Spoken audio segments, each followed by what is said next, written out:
Welcome back friends, ये हमारी video number 18 C programming series के लिए। और इस वीडियो में हम एक प्रोग्राम यहाँ पे क्रिएट करने वाले हैं आर्मस्ट्रॉन्ग नंबर के लिए। यानी कि हम चेक करेंगे कि कोई नंबर आपका आर्मस्ट्रॉन्ग नंबर है या नहीं है। तो पहले हम देख लेते हैं आर्मस्ट्रॉन्ग नंबर एक्चुअल में होता क्या है। तो हमने चेक करना है आर्मस्ट्रॉन्ग नंबर को। तो आर्मस्ट्रॉन्ग नंबर सिंपली कोई भी एक ऐसा नंबर होता है, फॉर एग्जांपल जैसे 153 आपका आर्मस्ट्रॉन्ग नंबर है। कोई भी ऐसा नंबर जिसके सभी डिजिट्स का जो क्यूब है, यानी कि उसका अगर हम क्यूब निकालते हैं तो उनका सम जो होता है वो इसी नंबर के इक्वल होता है। जैसे सबसे पहले अगर हम 1 का यहाँ पे क्यूब निकालें, यानी कि 1 × 1 × 1, तो इसका आंसर मिलेगा 1।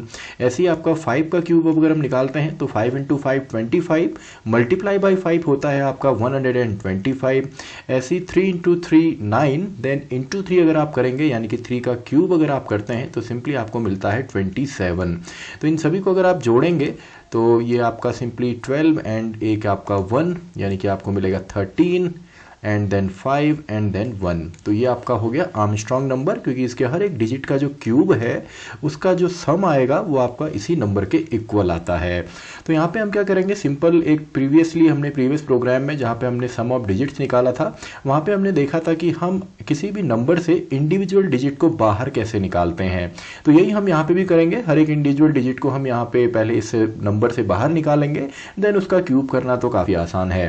तो इसमें हम जो लॉजिक यहाँ पे लगाएंगे, जैसे 153 है तो इसका अगर हम रिमाइंडर निकालते हैं 10 से तो हमको मिलता है 3, यानी कि पहला जो हमारा वंस प्लेस पे नंबर है वो हमने निकाला। देन इस नंबर को हमने अब चेंज करना होता है, तो उसके बाद हम क्या कर रहे थे, हम कर रहे थे 153 डिवाइडेड बाई 10, जिससे कि आपको मिलेगा 15, यानी कि इसके बाद 15 आपको मिलेगा। देन हमने यही दो स्टेप बार बार रिपीट करने थे, यानी कि अगेन अगर हम 15 का रिमाइंडर निकालते हैं 10 से तो हमको यहाँ पे रिजल्ट में मिलेगा 5, यानी कि जो सेकंड नंबर है ये भी हमको मिल गया जिसका हमने क्यूब निकालना है। एंड अगेन अगर हम 15 को डिवाइड करते हैं 10 से तो यहाँ पे हमको नंबर मिलता है 1। देन फाइनली अगर हम देखिए सेकेंड स्टेप में भी सेम काम हुआ, तो 1 का अगर हम रिमाइंडर निकालते हैं 10 से, तो आई होप आपको ये याद हो कि किसी भी सिंगल डिजिट नंबर का अगर हम मॉड्यूलस निकालते हैं 10 से तो हमको वो ही नंबर दोबारा मिलता है, यानी कि यहाँ पे हमें मिलेगा 1। एंड इसके बाद अगर हम 1 का यहाँ पे इसको अगर हम डिवाइड करते हैं 10 से तो सिंपली आपको मिलता है 0। और ये प्रोसेस जो पूरी की पूरी है, यानी कि दो स्टेप जो हम यहाँ पे ले रहे हैं, ये हम कब तक कर रहे थे, जब तक कि हमारा जो नंबर है वो 0 के इक्वल नहीं हो जाता। तो आई होप लॉजिक आपको समझ में आया होगा कि हमको यहाँ पे किस तरीके से वंस प्लेस से हर एक इंडिविजुअल डिजिट को निकालना है, देन इसका क्यूब करना काफ़ी आसान है। तो लॉजिक आपको आ गया होगा। तो चलिए डायरेक्टली इसका प्रोग्राम हम यहाँ पे क्रिएट करते हैं। तो सबसे पहले प्रोग्राम में हमने इंक्लूड यहाँ पे करना है आर्मस्ट्रॉन्ग नंबर के लिए हमारी हेडर फाइल, यानी कि standard input output header file, जिसकी मदद से हम printf एंड scanf को यूज़ करेंगे। देन हमारा आ जाता है जो स्टार्टिंग पॉइंट है, यानी कि जो मेन फंक्शन हमारा है। एंड देन इसके बाद तो अब यहाँ पे हम वेरिएबल डिक्लेयर करेंगे। सबसे पहले तो नंबर हमको चाहिए, चलिए इसको हम यूज़र से लेने वाले हैं, आप चाहें तो कांस्टेंट भी ले सकते हैं। और यहाँ पे अगर आप देखेंगे हमको कितने वेरिएबल टोटल चाहिए, एक तो हमको यहाँ पे चाहिए होगा जिसमें हम ये रिमाइंडर को स्टोर करेंगे, यानी कि एक हम ले लेते हैं चलिए आर नाम से। एक इन सभी का जो सम है वो हमने कैलकुलेट करना है आपका क्यूब निकालने के बाद, तो एक सम भी हम यहाँ पे ले लेंगे।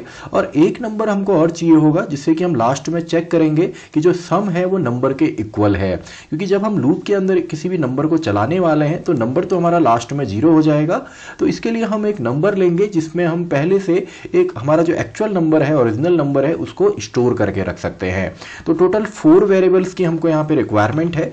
तो हमने यहाँ पे नंबर ले लिया जिसमें कि हम नंबर लेंगे, एक हम ले लेते हैं रिमाइंडर के लिए, एक हम ले लेते हैं कोई भी वेरिएबल जिसमें कि हम इस नंबर को स्टोर करेंगे, और एक हम यहाँ पे ले लेंगे सम जिसमें कि इनिशियलाइज हम करते हैं 0 से।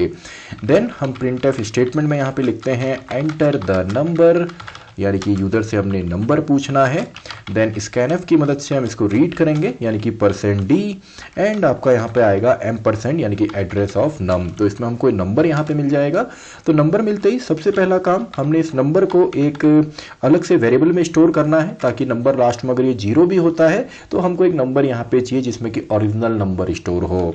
तो अब हम यहाँ पे ये काम कब तक कर रहे थे, लूप हमने चलाया था, और लूप कब तक चलाना है, जब तक जो हमारा नंबर है वो 0 के इक्वल नहीं हो जाता। तो ये हमने किया।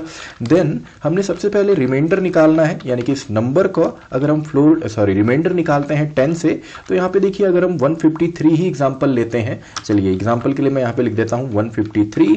तो फर्स्ट टाइम पे यहाँ पे कौन सा हमको डिजिट मिलेगा, 3 हमको मिलने वाला है, 3 की वैल्यू आर में आएगी, तो इसको हमने स्टोर करना है। तो सम इक्वल्स टू जो सम में पहले से है वो भी यहाँ पे रहे, और जो हमारा यहाँ पे रिमाइंडर आया है इसका सिंपली हमको क्यूब चाहिए।